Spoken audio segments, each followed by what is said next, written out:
What's going on, everybody? Ben Scott here. I've spent the last month practicing guitar. I set up one of my guitars for D standard. I did another setup for my buddy Tom. He had a Fender USA Stratocaster that he asked me to work on. And I also began thinking about the upgrades and repairs I would like to do to my guitars. But let's start by taking a look at the setup for Tom's Fender Strat, because that's probably the most interesting thing I did all month. Tom and I used to work together, and he saw one of my previous videos and asked if I could set up his Fender Stratocaster. When he brought it to me, it had a floating bridge, and Tom said he never used the whammy bar once and wanted me to lock down the bridge. Other than that, he just wanted it cleaned and set up, and so I got started. I figured he had restringed it before, but I suspect it had factory strings on it because I had never seen strings with ends like this before. I thought maybe I could convince him to keep the bridge floating, but I settled on locking it down after realizing the new skinny top, heavy bottom strings he wanted were not what was used when the bridge was previously set up, and the tension was just more than the bridge was set up for, basically. I ended up adjusting the screws to tighten the tension on the springs and got the bridge flush with the body, and then I shimmed the trem through the back of the guitar with the sleeves from the new strings that I just folded up a bunch. That way it could be easily reversed.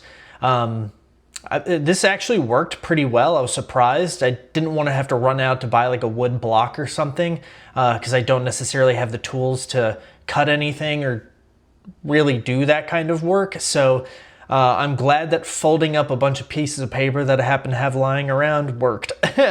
I did end up realizing that I didn't have the correct Allen wrench for the truss rod, but Tom said he had a bunch and he stopped by to drop them off. We ended up hanging out and finishing the setup together, and I totally spaced on recording that. But he was smiling when he played it and said it felt like a new guitar, which made me really happy. I did play it for a bit prior to adjusting the truss rod, but here's how that sounded.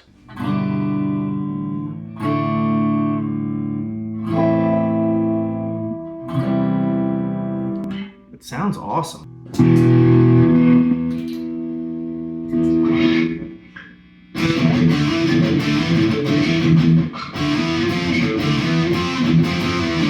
Then, in a wild turn of events, I managed to make contact with one of my best friends who plays guitar.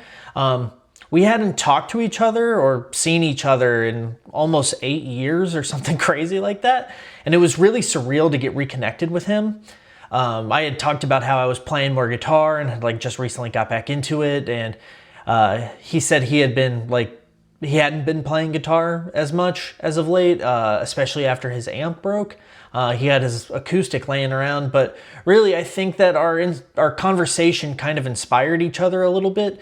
I think I got him inspired to pick up the guitar again, and that was really cool. Plus, he's been showing me some sick new bands, or new to me bands, being Drain, which is a sick surf hardcore band. It's the only way I could think to describe it. They sound killer. It almost sounds like a hardcore band mixed with Pantera. And then he also showed me King Gizzard and the Lizard Wizard, which I hadn't seen before because the name is so crazy, but I hadn't really listened to them. And he sent me down a rabbit hole with them too. And I was like, oh my God, this is sick. And so, it's just nice to have a friend back in my life that, I think it's rare for adults to make super close friends while they're adults. I think a lot of those really close relationships are associated with family or friends from grade school and whatnot, or maybe early college. But to make contact with each other after 8 years and kind of get caught up with one another. We talked on PlayStation for 5 hours straight. Didn't even play a game. We talked for a really long time. It was really cool. And, I'm just lucky that we were able to get in contact after all this time, and that we're inspiring each other and showing each other music again. It honestly kind of felt like the next day, the next day since I had last talked to him, which is a cool feeling. It was around this time that we all got the news about the former Mastodon guitarist Brent Hinds passing. Mastodon headlined the first concert I ever went to back in 2009. They were the headliner for show with Converge. I think High on Fire played, and then also Death Clock, the cartoon band from the Metalocalypse TV show. It was a sick concert, to be totally honest. But, you know, outside of like challenging myself a long time ago to learn the Motherlode by Mastodon, I really hadn't listened to them too much. And when I saw them live, they weren't a band I was familiar with at the time. But I always remembered thinking like they put on like a really sick show. And for whatever reason, I never gave them a listen past that, other than the Motherlode. And hearing this news like kind of struck a chord with me. I'm not sure why exactly. I think kind of like seeing the news of Brent Hinds kind of, I don't want to say crashing out, especially, you know, given how his life was punctuated.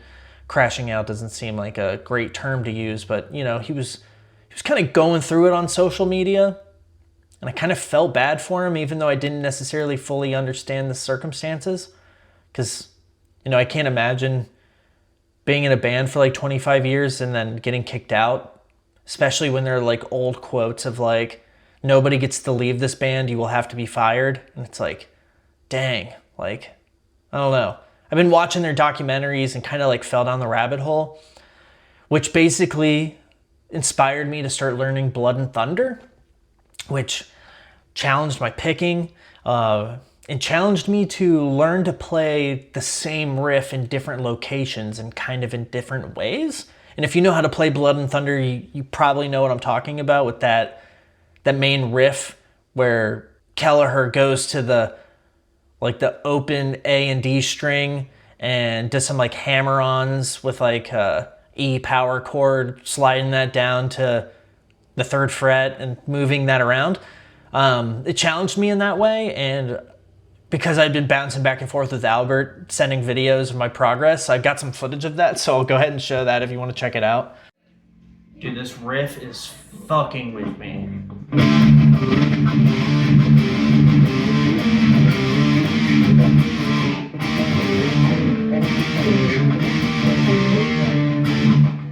That's what it's the... But then, not doing a chug and going back to...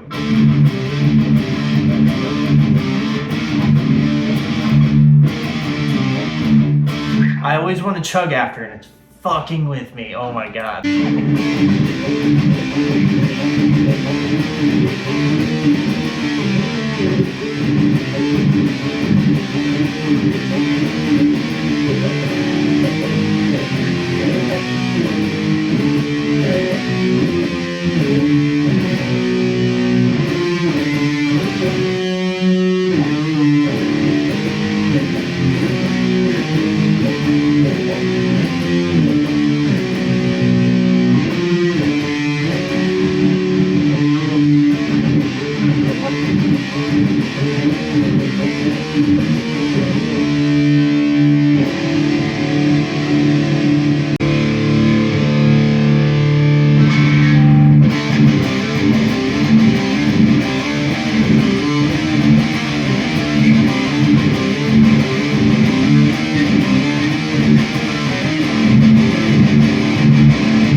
Getting that main riff down and the chorus riff was really rewarding, and now I'm working on that like harmonized single note melodic section.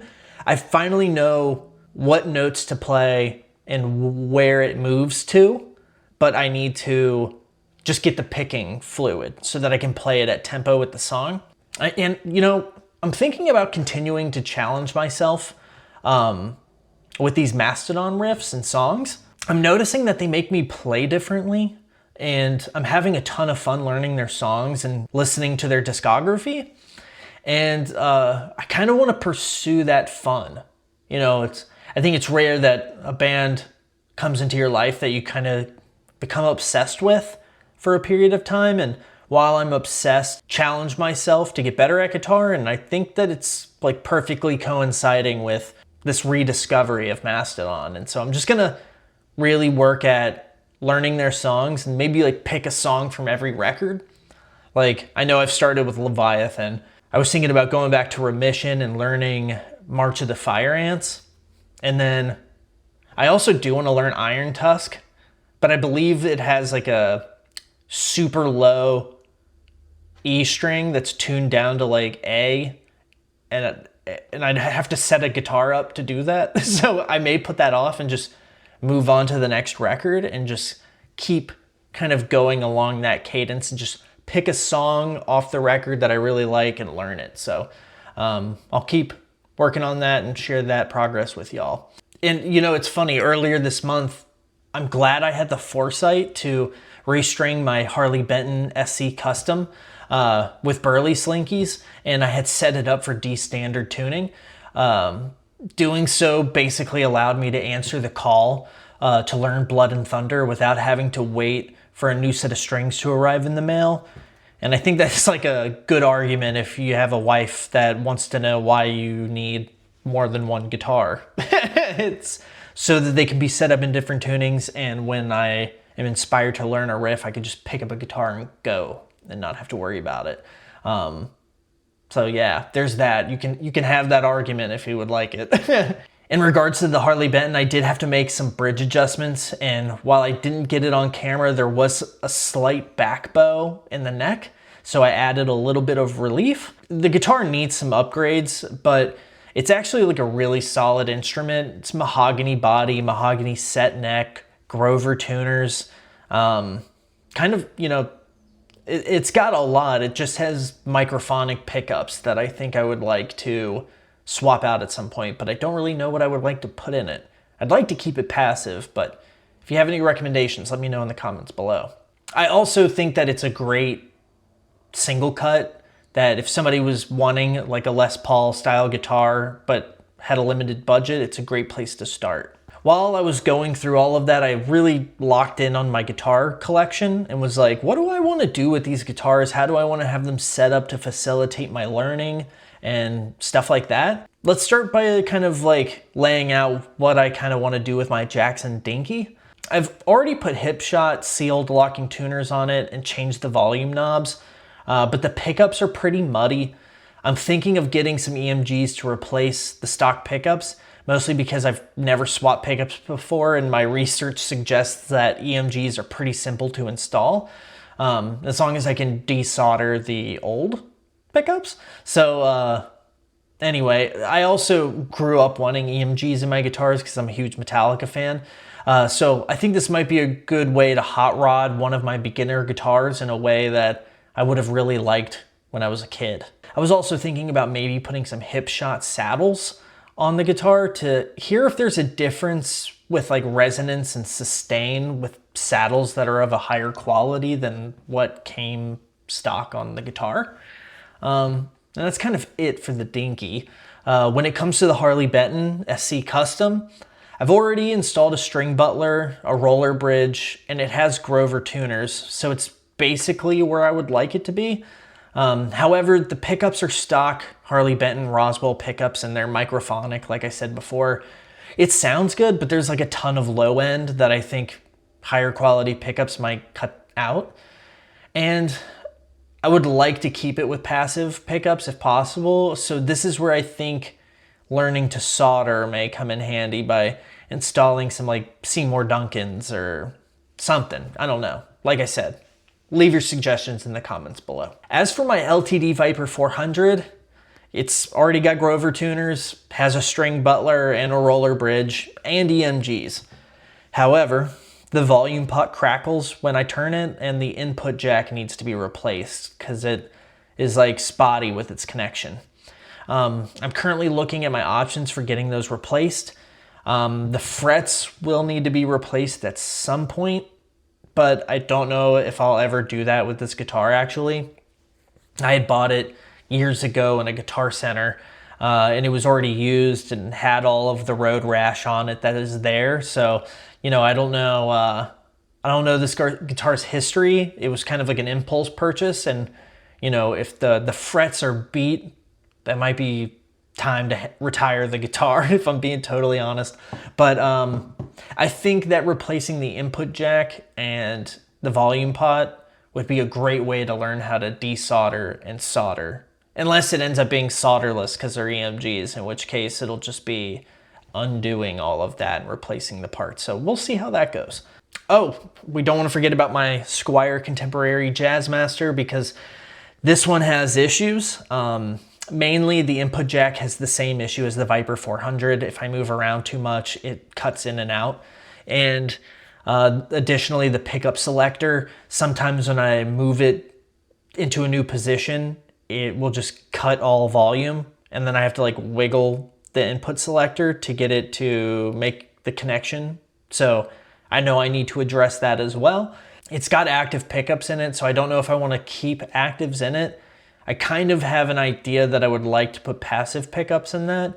And I was thinking that that would be the guitar I like go, let's get a bare knuckle War Pig and like a bare knuckle Stockholm and really try to like kit this guitar out with some really nice high quality pickups. Because it's a sick guitar. I like it a lot. It just needs some of the things that make it more inexpensive. It just needs those to be upgraded, if you know what I'm saying. I previously put Hipshot open gear locking tuners on it and equipped with Ernie Ball Mammoth slinkies for drop A sharp tuning. I was learning a lot of Bring Me the Horizon riffs at the time. I'd like to keep it set up that way, especially if I'm learning songs that are in crazy low tunings. And like I said, just to have a thing set up in that tuning ready to go, that's just ready to be heavy and sludgy. Then there's my Jackson Surfcaster. I know that I want to get locking tuners for it.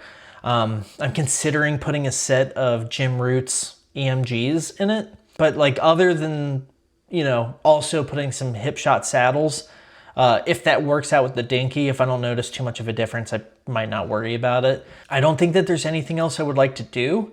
It is a 3x3 headstock situation, but because the tuning pegs are like slightly offset, I don't know if a string butler will fit on this thing. So yeah, I might have to forego putting a string butler on there, which I just like because you get straight string pull, or like the strings get to go straight through the nut and then they can break away later on. I'm convinced it helps with tuning stability. I don't know. And oddly enough, the person who put me onto those was Brent Hinds of Mastodon, RIP. I remember seeing he had one on like a SG, or I think it was an SG that he was playing. And I was like, oh man, that's cool. And then I think like CS Guitars, but I think he goes by a new name now. Hold on. Let me pull it up. But I don't know. Science of Loud is the account. I think he made a video about string butlers at some point, and they're really great. They're easy to install. You don't have to screw into the wood at all. You know, they're just like a drop-in thing that helps your tuning stability. And around that same time, that's when I found out about roller bridges. Anything that has like a Tune-o-matic style bridge like that, I tend to swap to a roller bridge unless the bridge is like brand new. Like if I buy a used guitar, like the Viper 400 had like a beat to hell bridge on it, and I bought a roller bridge for that. And then the one that was on the Harley Benton was like really cheap metal, and so I got the roller bridge just to give it something a little bit more robust to rest the strings on. But yeah, other than that, I just want to thank you all for watching. I'm gonna keep working on Blood and Thunder and other Mastodon songs, and who knows, maybe someday I'll be able to work up to doing a guitar cover in some way. I'm saving up for an amp with that will have like a DI out that'll make it a lot easier for me to record. And spoiler alert, it's an orange amp, so learning Mastodon riffs will probably be pretty sick on that thing. But yeah, until next time, lead with love and stay hydrated. Peace.